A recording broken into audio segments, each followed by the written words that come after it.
Good morning, Cullman. Thank you for joining us on Cullman Today. I'm your host, Christine Wiggins, and today is Tuesday, May 12th. Coming up on Cullman Today, an Arab man is convicted in a 2020 double fatal shooting in northeast Cullman County. Plus, the Supreme Court clears the way for Alabama to potentially redraw congressional districts before the midterms. And a sewer project will close part of Short Street near the new Good Samaritan Clinic. All of this plus sports, weather, and more. Now let's take a closer look at the top stories happening in Cullman today. An Arab man has been convicted on 2 counts of felony murder in connection with a 2020 double fatal shooting in the New Canaan community of northeast Cullman County. Tyler Dwight Dooley, 32, was convicted Monday, May 11th, in the deaths of 24-year-old Levi Benjamin Lawrence of Cullman and 36-year-old Dalton Matthew Bannister of Bluntsville. The conviction comes more than 5 years after the August 15, 2020 shooting near a residence on County Road 1854 and less than a month after a Cullman County grand jury returned indictments in the case. Dooley was indicted April 13th along with 25-year-old Samantha Starr Robertson of Cleveland, Alabama. Both were indicted on 2 counts of murder. A third defendant, 27-year-old Jacob Andrew Drain of Cullman, pleaded guilty in February on 2 counts of manslaughter and was sentenced to 15 years on each count to be served consecutively. Cullman County District Attorney Champ Crocker and Sheriff Matt Gentry are expected to provide additional information this afternoon. The Associated Press reports that the U.S. Supreme Court on Monday cleared the way for Alabama to potentially drop one of its 2 largely black congressional districts before this year's midterm elections. The decision overturned a lower court order requiring Alabama to use a court-imposed U.S. House map until after the 2030 census.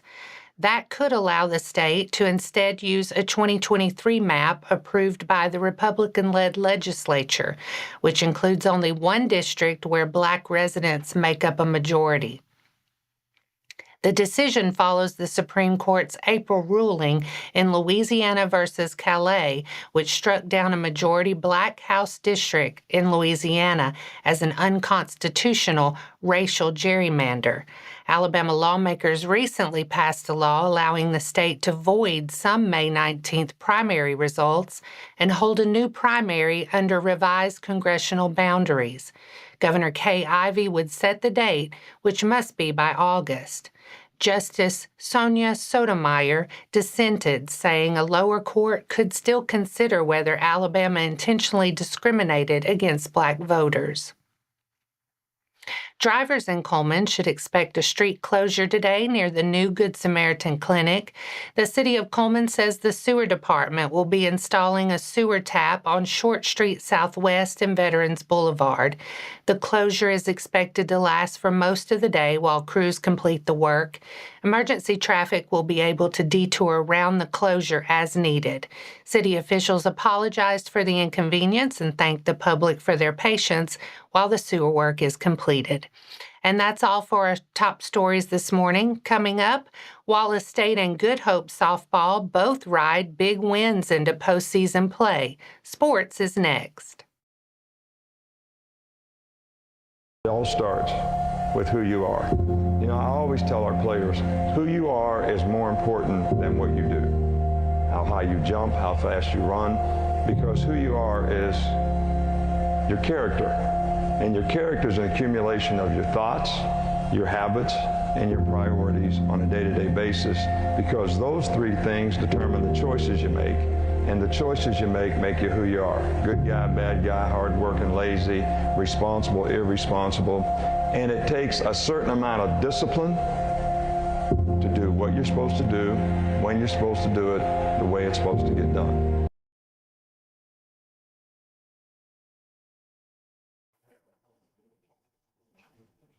Welcome back.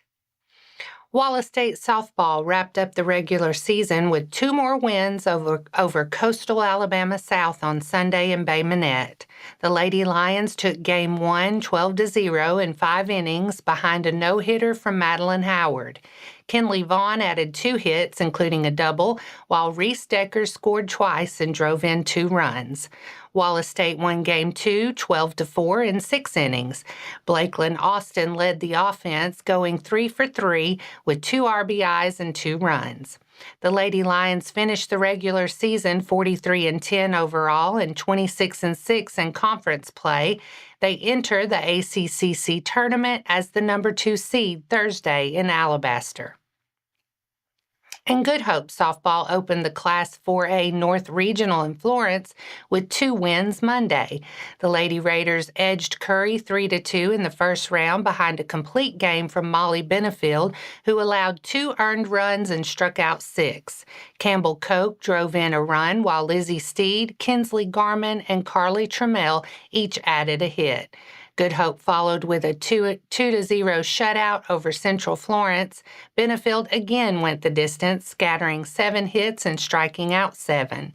Steed and Garman each finished with 2 hits and an RBI in the win. Good Hope will face West Morgan today at 12:15 in the winners bracket semifinals. And that wraps up sports for today. Coming up next, Christ Covenant Church's annual rummage sale returns this week to support missions and outreach. Plus, Cullman County EMA is being recognized for the work behind the scenes.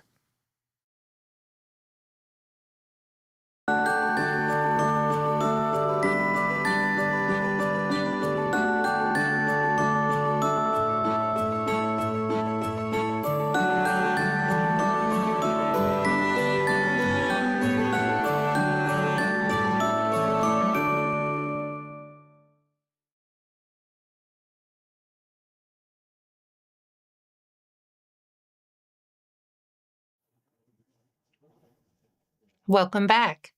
Now it's time to speed things up with a news rundown. 4 stories in under 4 minutes. The Cullman County Emergency Management Agency is being recognized for work that goes far beyond severe weather alerts. Cullman County EMA Director Tim Sarton and EMA Specialist Brent McDonald help coordinate response efforts during hazardous material spills, missing persons cases, large-scale disasters, and other major incidents across the county.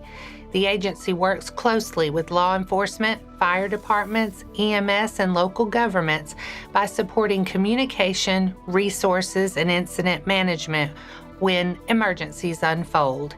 EMA also maintains emergency equipment, secures grants, houses specialized response units, and manages supplies that can be deployed locally or across the state. Both Sarton and McDonald have backgrounds in emergency services, including EMS, fire, and law enforcement. The agency has also gained wider attention for its social media outreach, especially videos focused on severe weather and preparedness. Wallace State Community College is celebrating more than 25 students who have completed its dental hygiene program and are preparing to enter the workforce. During their 5 semesters in the program, the students served nearly 3,000 patients, including adults, children, adolescents, seniors, and patients with special needs. Program leaders said the class has grown from new learners into confident, capable future dental hygienists who are ready to make a positive impact in patient care. Several students were also recognized during the pinning ceremony, including Brianna Mullins, Candace Peppers, Kobe Gordon, Kaylee Kasian, Brianna Houston, Kenetha Burns, and Bonnie Blue Williams. The dental hygiene and dental assisting programs are now accepting applications for fall 2026 admission through June 1st. More information is available at wallacestate.edu. As spring and summer activities pick up across Alabama, officials are reminding everyone to stay safe in the heat and around the water. Extreme heat remains one of the top weather-related dangers.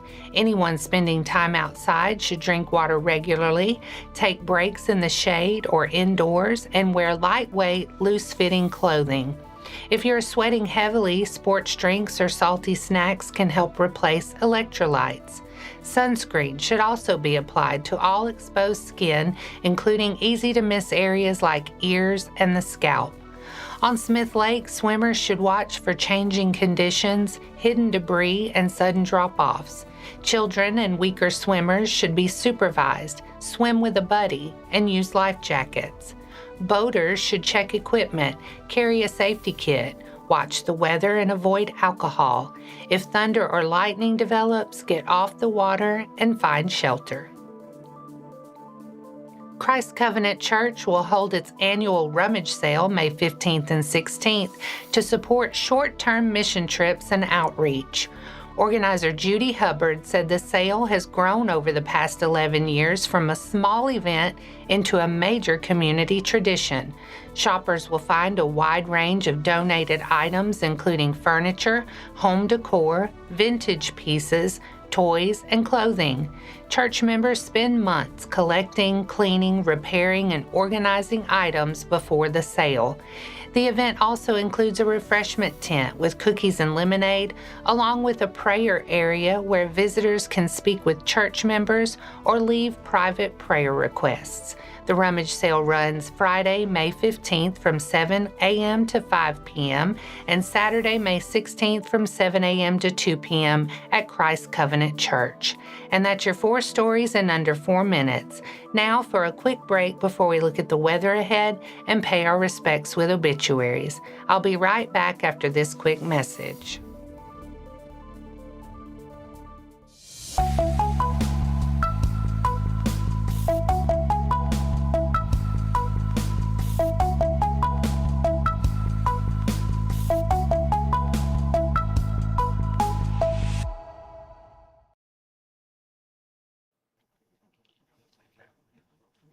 Let's take a moment to pause and remember those who lost their lives this week. Evie W. K. Butler, 80, of Fairview, passed away Saturday, May 9th. Visitation will be today from 12:30 to 2 p.m. at First Baptist Church of Fairview, with memorial service following. Interment will be at First Baptist Church of Fairview Cemetery. Bonnie Jean Tubbs Graves, 86, of Vinemont, passed away Saturday, May 9th. Visitation will be Thursday, May 14th from 10 to 11 a.m.